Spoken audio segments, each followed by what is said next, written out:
So we just talked about direct ELISA detection, Right. and now we're going to talk about, let me just guess here, indirect ELISA detection? Indirect, top of the class as usual, Nigel, top of the you. class. So indirect. So if you recall, last week we talked about you have an antigen, we've got an antibody with the two regions of the little Y that can detect specialized the antigen. part. Specialized part.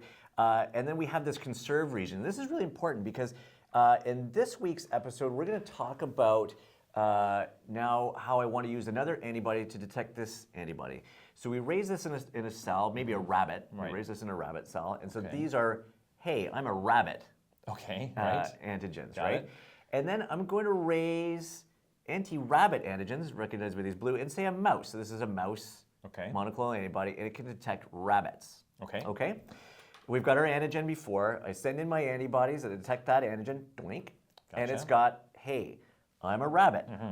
Now I'm going to take another antibody, and this antibody, again, because it's enzyme-linked immunosorbent assay, so I've got my enzyme on it. The, hey, I'm going to detect a rabbit antibody, detects the rabbit. And now I've got my enzyme here. We add our substrate, we get a signal.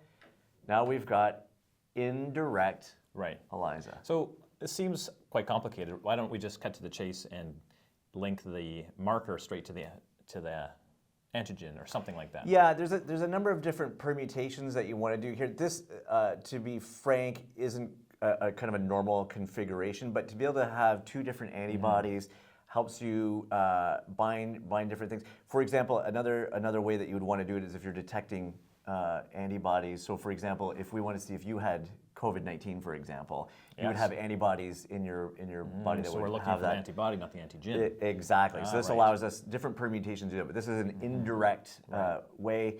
There's a lot of different permutations. This is kind of the simplest what I had with my tools, but that's a good one. And perhaps next week what I'll do is tell you probably about the most useful version of ELISA, and that is, and this is about lunchtime, my favorite one, and that's the sandwich. I will. Nice. So I'm hungry and looking forward to it. Isn't that great? Yeah. All right. Okay. Thanks. See you next time.